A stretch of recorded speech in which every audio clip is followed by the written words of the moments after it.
The first time I met Cheap Trick was we did the tribute to Lynyrd Skynyrd at the Fox in Atlanta, I guess about 10 years ago. And there were a lot of people on that show, everybody doing one song and moving on, you know. Peter Frampton was there, Jamie Johnson. Cheap Trick, which I thought was odd for that, but then it made sense. We did Working for MCA, and we did it the way it goes. I would never dream of changing the way a song like that is played. Cheap Trick did Give Me Back My Bullets, and they totally did it like it was a Cheap Trick song. I wouldn't have known it until Robin Sanders started singing. And that was cool, because it's just like, well, that's what I want from Cheap Trick. That's what they don't need to sound like Skynyrd, they sound like Cheap Trick. But before that, during the sound check part of the day, it was very fast and hurried. And it was get your song done and get out of the way. And we're standing there, we finish running through Working for MCA, and I look, and Rick Nielsen is standing there with me at the mic stand. And I was like, hello. And he's like, let me see that guitar. And I had my old Junior on, and he like let me see it. And so I took it off and handed it to him, and he was like, sell it to me. And I said, no, it's not for sale. And he went, damn it. And then he kissed it and gave it back to me. And so we walked over and looked at other guitars. And that was sort of the beginning of our friendship, was obviously guitars. But Robin came over and introduced himself too. And we talked for a long time about singing, because he is the ultimate rock and roll vocalist. You know, I'm like, man, how is it that you have continued to be able to sing the way you do? And it seems so effortless, you know. I said, did you smoke cigarettes? He said, oh yeah, for decades. And he said, I actually quit because I ran out of cigarettes one night in a blizzard in Illinois. And he said, I was on the road or in a tour bus. I had no way to drive anywhere. He said, I thought I can either walk to the gas station in this or stop smoking. So he quit smoking, but. He's one of those rare vocalists like McCartney that can sing pretty and then can dirty it all up. Yeah, on a dime. Effortlessly back and forth. Mm-hmm. I don't know how, and he can still do it. I just saw him a month ago. We were part of a show with Billy Gibbons was there, and Matt Sorum, and Glenn Hughes, another incredible singer. And then me and some of the Widespread Panic guys went out and played this private event. And I watched Robin it's like, oh, you want me to sing some AC/DC? Sure. La, just nothing to it. Like with his hand on his hip, just great, man. What a band. I dug really deeply into Cheap Trick as a teenager playing covers, because that was stuff that you wanted to do. If you wanted to get people dancing, you were going to play some of those songs. And Rick's been out and played them with us. We did Surrender at Britt's tribute show last summer, and Britt had some great Cheap Trick stories. He'd seen him live a bunch back in the early days, when the late 70s, that is. And man, we were on an acoustic tour. Blackberry Smoke, we did the Wood and Wire tour or something like that. It was a really fun thing to do, and we played that theater there in Rockford. We land there that morning in the bus, and my phone rings, and it's Rick, and I was like, hello. He goes, I'm coming to get you. Get your coat on. And it was, that kind of sounded like Billy Gibbons, didn't it? They're almost like the same person.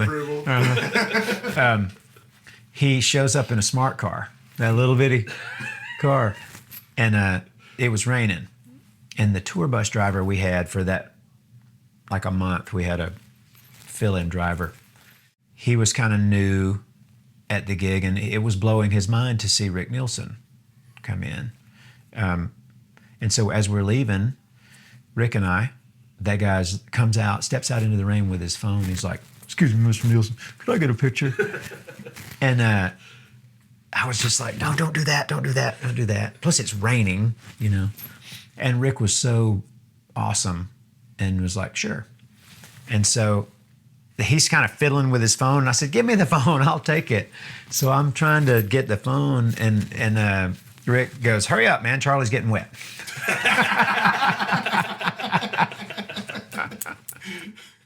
We've never thought that when we're watching him as a kid and digging the hell out of it, that he would one day be one of the cats that knows about all these guitars. Man, I asked him at one point, I'm like, because he's got, well, somebody the other day said, who do you think has a larger collection, Bonamassa or Rick Nielsen? And I said, well, I've never thought of that before. That would be that's a good question, because Rick's is vast, you know, and he's one of the original guys in the band that's like, I'm gonna have a massive guitar collection. And he said that his dad owned did he own a music store maybe? And it was mostly like band instruments and pianos. And he said guitars were something that you had one. People were like, we only need one guitar in our household. Why would anybody have more than one? You know, but they would trade and sell, and he's the one who's like, ooh, I want one of those. Ooh, I also want that one. Ooh, maybe I want that one too.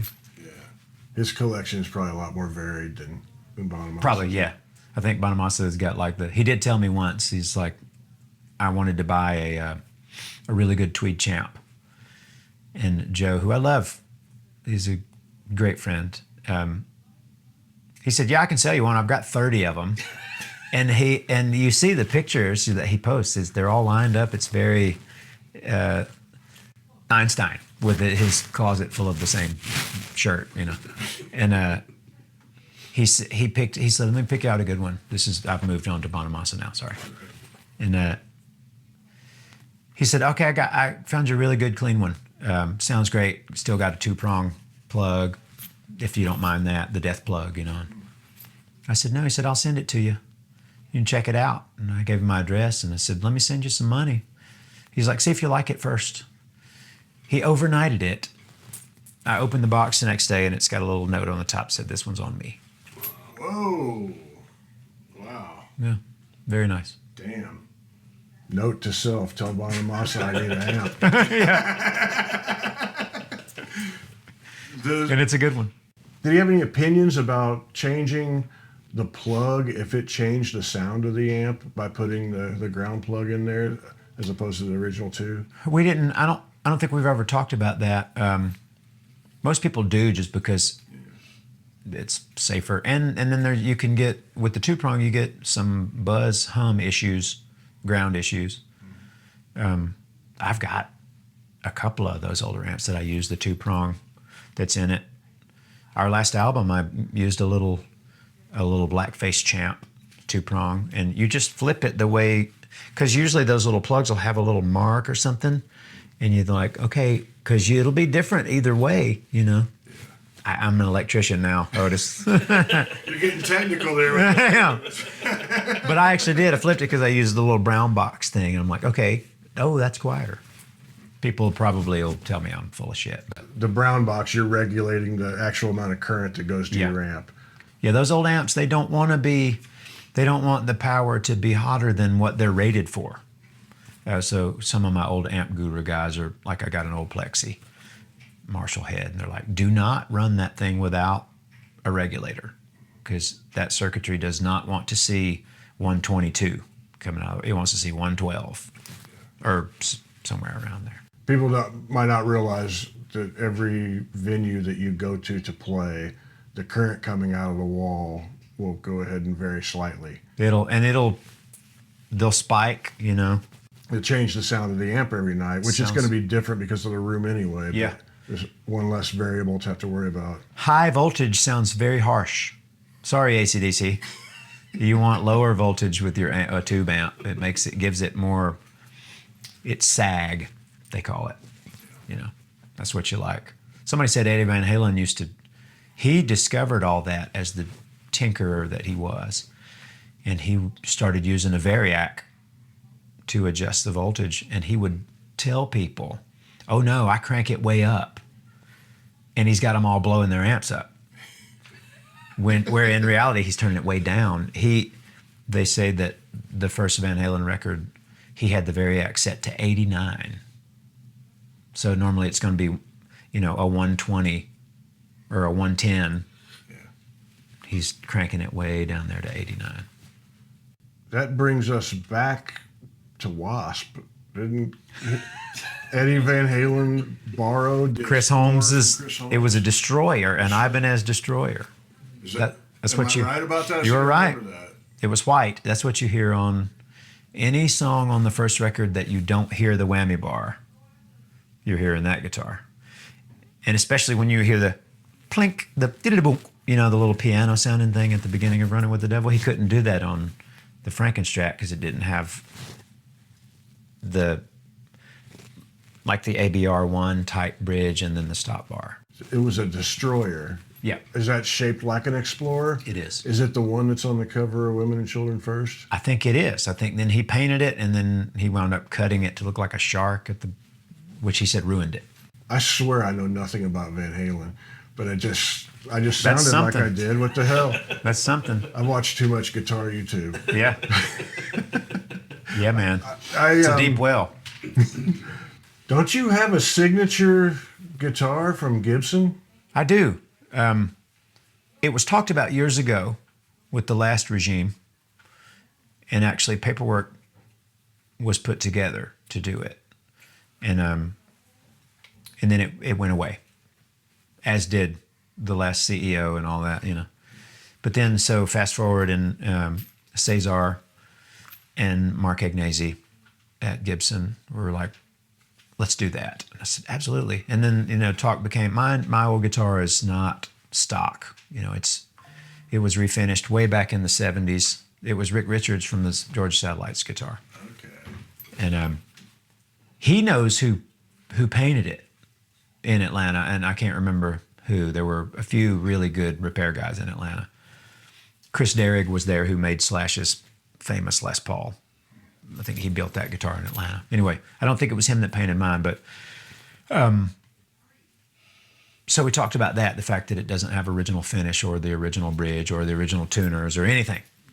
And so the guitar they built is more of an homage to my old road-worn guitar, that it just sounds great and plays great, just like you said. It's like, it plays like butter. When I got it, I was like, oh my God, I didn't know a guitar could be this easy to play.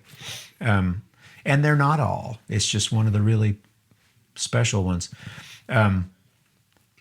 So we had to have a lot of discussion on what the signature guitar would look and feel like. And they said, we obviously can't beat one up this much. It looks like it's been in a fire, Plus, it would make the price point nobody would pay, So we all just agreed on it should be just a matte black guitar. And then Mark Agnesi said, I think you should do like a walnut brown unfinished one. Not really mahogany, which it would be unfinished, but give it a finish, but have it look more a walnut color. And that one, it looks fantastic. They both do, but that one I think people maybe like even more. I don't know, but and then they put the sticker in the hey y'all that I misspelled, which people have such a hard time with. I've seen people get so pissed off in comments. I'm like, I had too much to drink a long time ago and couldn't figure out where to put the apostrophe. I couldn't, in my moment, I'm like, wait a minute, what is it? Whatever. And then it bothers people so badly. I'm like, everybody knows that's not how you spell that fucking word. I'm like, yeah, I'm not saying it is. I think it's pretty. But they did 500 and they sold out immediately, which is really, I was pretty flabbergasted.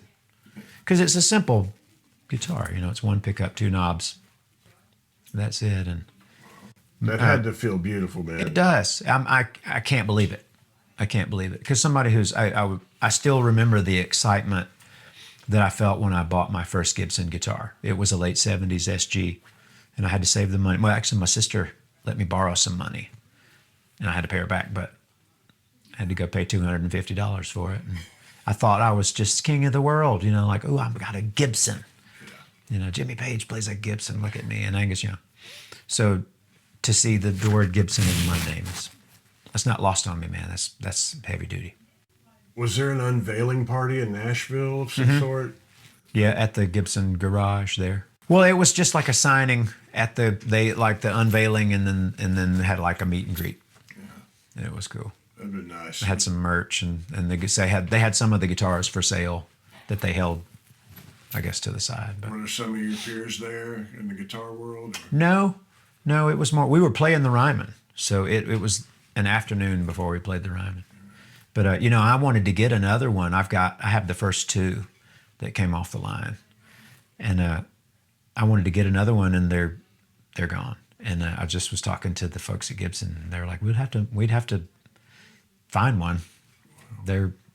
Which is, I guess, it's like, oh, you're like me. We're gonna have to Google it and try to go. That's a good feeling, you know. But if you think about it, I mean, that's the whole world, and it was only 500 guitars. So we do have 500 fans. That may be all we have, but that's what we got. I know we got that. Will you have one of them tonight? Yeah, I played the first one they handed me on the road. Right. Charlie's going to show us some guitars. We're back side stage. Are these the ones that you bring on tour most of the time? Yes, these are, let's see, 1, 2, 3, 4, 5, 6, 7, 8, 9, 10, 11, 12. Oh my God, I didn't even turn around. So about 20. Oh. And I don't know why. Because you can. Well, because I've seen Tom Petty and the Heartbreakers so many times. Yeah. I think the first time I was 17, and they changed guitars after just about every song. So I blame Tom and Mike. Yeah. Little Rick Nielsen thrown in there. Little Rick Nielsen, little Rich Robinson, Solid Crows. Yeah. You know, my whole adult life, same thing. Same disease. Keith Richards, same disease. What's notable that we should see? This is the oldest. Well, I've had this Junior the longest. This is a 56. It's been Let's turn around so we get some light on that, Todd. It's been refinished and beat to hell. This belonged to Rick Richards. This was Rick Richards. Okay. Yeah. And I inebriatedly put that on the back, and I've had, like I said, so many people like, that is not how you spell that. You're not a real Southerner. That ain't how you spell y'all. This is beautiful, though, man. The wear. Was it like this when you got it, or was? A lot of that's mine. Wow. Because I've had it since '93. Wow. So That's a lot of gigs, man. this is a 1964 Firebird 1. Say 1964 Firebird 1. 64 Firebird 1. They're sought after. I don't know if they're rare, but they're sought after. And this one, the pick guard's intact. It's not broken. So, Do you have opinions about the difference between this pickup and that on a deluxe? 'Cause I know they're different, This but one's way thinner, way weaker, or more like a Strat. yeah.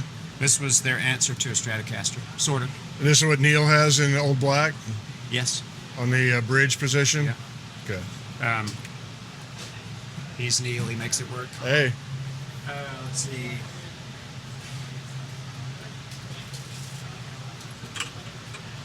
So do these go into cases every night? They live in here, and then the acoustics go into cases. Do these travel in this big case? They do. They're Oh, all wow. strapped in, all snug. This is a 62 SG Junior. A 62 SG Junior. Oh my goodness. And believe it or not, the white ones sound different. Really? Don't ask me. Like you're being serious. I'm being serious. A white one sounds different. That's what they say, and guitar collectors are like, they do. The white ones sound different. Wow. Something about the finish, I don't know. Man, this is beautiful. It shows all the wear there. Yeah. You have a thing. Oh. This guitar is a B-bender. Oh, Lordy. And You're brave. it's from the 90s. And I put that pick guard on it, and I painted that binding on it in a body shop. Really? Yep. That's a good job. Because I wanted it to look like Merle Haggard's Tough Dog Telly. Because it looked really boring. Yeah. And it was really shiny. And Who put the B-bender in? Fender did. It's the Parsons Green B-bender. Yeah. Fender B-bender. Wow. Have you? Are you comfortable on a B-bender? I'm adequate.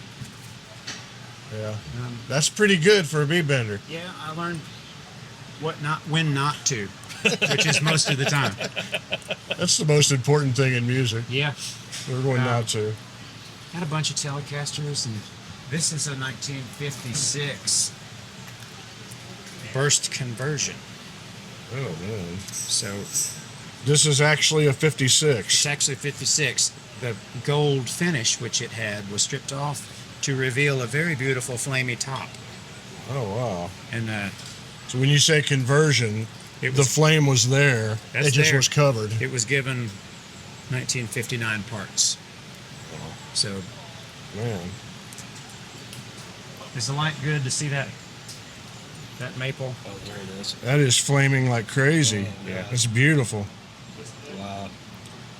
All the checking and everything. That is beautiful, man. That's nice. And then this guitar I found it, or I was alerted to it by a guy in Louisville. His granddad bought it new Oh wow! in '64. It's a really great one. It was in a barn, so I had a repair guy clean it up. This is came from the factory that way. That's how they covered up the post holes Okay. for the stop bar. Okay, And that's beautiful, man. it's got the receipt in the case. He paid $25 extra for a Bigsby. Oh my god! Now that's the opposite. Yeah. Wow. How much was the original price for the guitar, if you remember? I think it was $450. $450. I think that's right. That's beautiful. That's $335, isn't it? Yep. I know sometimes the numbers get mixed around and I don't know what the hell they are. But Yeah. There's a 345 and a 355 Yeah. and a 330, which is completely hollow with P90s. Okay. What's the walnut guitar over That's here? Paul's. I That's think Paul's. that's the late 60s. That's beautiful. 35. That's beautiful. For some reason I'm a little bit infatuated with the walnut 335s these days. Just the Oh, yeah. look of it's beautiful. It's a pretty guitar. It is.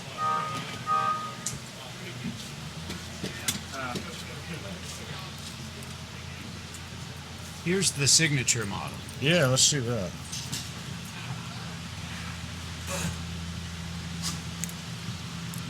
This is the walnut one. That's pretty, man. I love the matte. It's not like high gloss or anything. It's got my You got it capo. Do you have it tuned to an open tuning or anything? it's standard Capo 5 right now. Okay. Wow. I'm going to show my ignorance, Charlie. What is the misspelling back there? How is y'all It's supposed to be? apparently it's Y apostrophe ALL. Yeah, all. I put okay. ya, oh. I like your version better. Apparently you're not a real Southerner either, Tyler. Well, he's born in Nashville, so that doesn't Yeah, count. so that yeah. How heavy is that guitar? It's not. Was that important to you when they were making it? Yeah, that's not terrible at all. Now this one is a 55, and it's much lighter. Yeah. Not, Let's see not that. a ridiculous amount lighter, This has though. got these and that bigger bridge, so that adds Okay. some. That's beautiful. I appreciate you showing these, man. Yeah, No doubt. I can only imagine how much when it's time to change strings, how crazy that is. Well, You don't have to. You don't have to. fortunately, pay another guy to do that. Well, that's good. Creating jobs in the music That's right. industry. That's right.